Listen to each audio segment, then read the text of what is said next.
Welcome once again to the weekly update with Kyle Johansson and the mayor. Off to you, Mr. Weather Reporter. So today we got abundant sunshine, high of 81 degrees. Tonight, mainly clear skies, low of 54.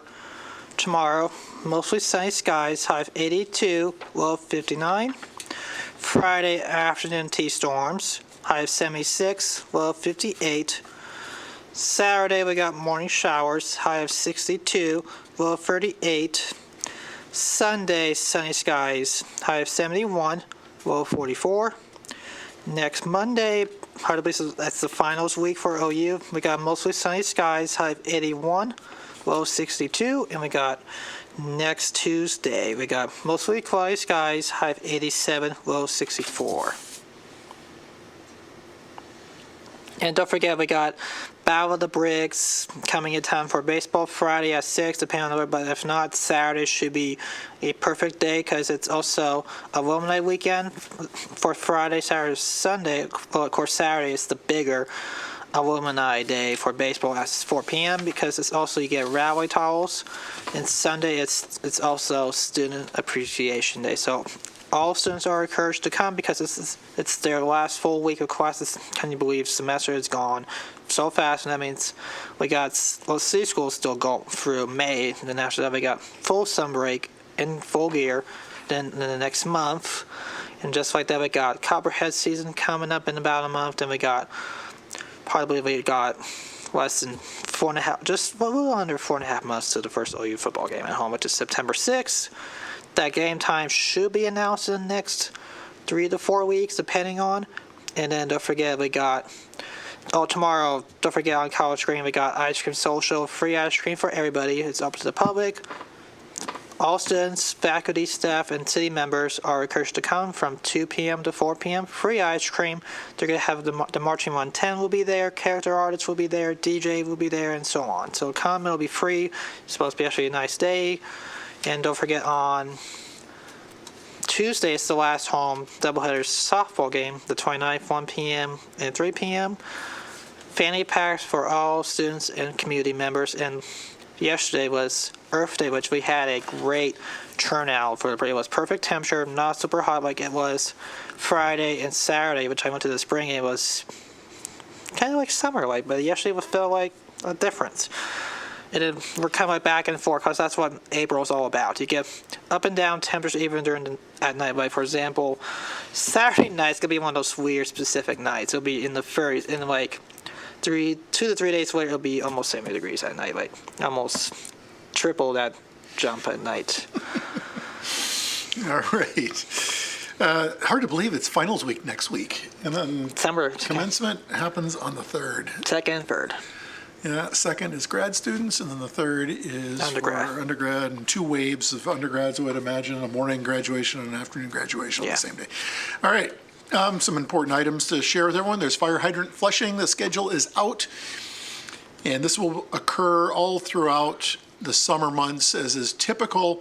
The first round is going to be Columbus Road, Columbus Circle, Sunset Drive, Eric Drive, and 3rd Street. So just beware that we'll be opening up the fire hydrants and kind of letting things run, making sure everything's working properly. When this happens, on occasion, it does stir up sediment in the water lines, so therefore you may see a little bit of discoloration of your water if that happens, or if you see that.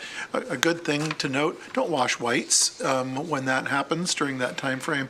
But again, starting today, from 9 to 4 p.m., those streets that I just indicated are going to be experiencing hydrant flushing, and you do not fall under the boil order alert because water pressure doesn't drop below 20 psi.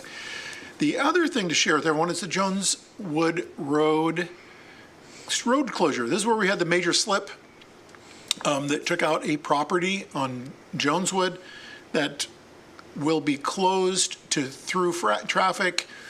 You can still access the residences to the north of Terrace, so you can get up there and get to those homes.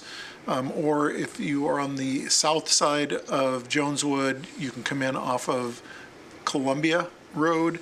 So it's You can still access the residences, except for the one that slipped down the hill. But just make note of that. We are working to have that repaired as soon as we possibly can. Some hirings. I think I mentioned this at the last press conference.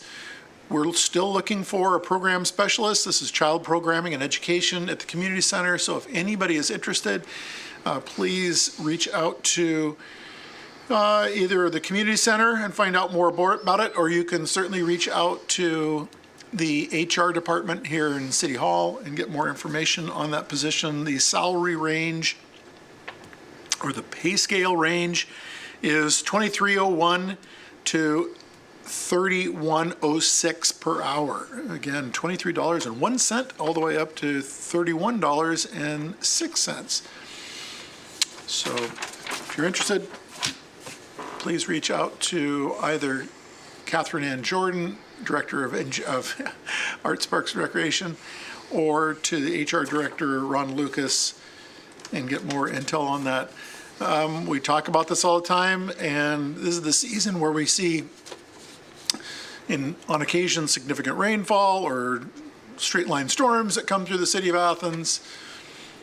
But please make sure that you, if you're interested, but I encourage you to get his Nixle, to get Nixle up. And not that one. That's not Nixle. That's the City Source app, which is also important. There is Nixle. Nixle, which is great because you can tailor it to identify you about whatever you deem to be important, and that you should be getting information on, whether it's Amber Alerts, severe weather, criminal activities, so on and so forth. It's easy. Just text 45701, just happens to be our zip code, to 888-777. Again, 888-777. And text our zip code, 45701. The other thing, I pulled a fast one on the government channel, is City of Athens. the City of Athens City Source app. It's a great app. This is something you can find at Google Play or the Apple App Store. Simply, it's free, download it, and you can help us be more eyes on the ground and reporting things that you see around the community, whether it's a pothole, whether it's water coming up out of the street, or even the odor of natural gas. You know, if there's a potential gas line leak somewhere. This is really good for us to get that information as quickly as possible, and you can be the people to do that. Just download it. It's simple, it's easy, it is free. Next to the last thing, Kyle, you mentioned this yesterday, was Earth Day. Yay, Earth Day. I was in Washington, D.C. for Earth Day. Not for that. I was there for a civility panel discussion where I was talking about what it means to be civil in having dialogue with elected officials or each other. The last thing I want to touch on, actually I want to touch on something else that I was just looking at, and it was in the front page of the Post, and it basically says, there's an image, and it says, "Is Athens losing its charm?" I would contend absolutely not. Like any other community across the nation, and in particular college towns, where you see a constantly evolving purchasing strategy or behaviors of the ever young but ever evolving student body at any college or across the nation. It's the ways in which they consume things, the way they purchase things, which has certainly led to some challenges for some businesses in the uptown, but also seeing a lot of new businesses in the uptown area that are here. The Java Kava shop that's in town, the Hot Box chicken store that has gone in on the north block of Court Street. So and many, many others that have popped up in the city of Athens. So it is interesting, but to get back to the charm, Court Street is one of the most special places in the state of Ohio. I would contend it is the most special place in the state of Ohio. And also College Green, which is amazing. It is totally amazing. We're amazing. You're amazing, Kyle. I am. All right. The last thing I want to share is kind of our rollout with today's weekly update, and this is pretty cool. You're going to see something from the Shade Tree Commission, and this is from Tristan Kinnison explaining the purpose behind the 2025 Bio Blitz here in the city of Athens.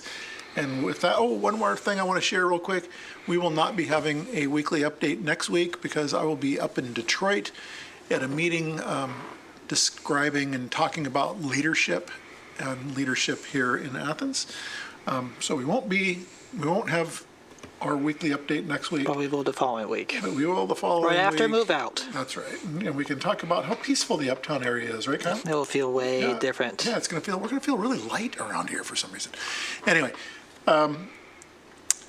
please join Kyle and I in 2 weeks for the next installment of the weekly update with Kyle Johansson and the mayor. Take care.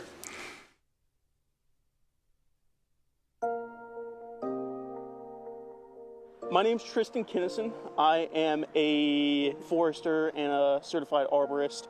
I'm also the chair of the Shade Tree Commission here in Athens. The practical use of this is to catalog the trees that we can then kind of put together. We can provide to city management of this is where the different trees are. This is the species. We will have a picture of them so that, we can kind of, as we dig back through them and double check the identification, getting people together, meeting each other, looking at their urban canopy and kind of thinking about it, helping people with some tree ID skills, and having a nice walk on a nice day.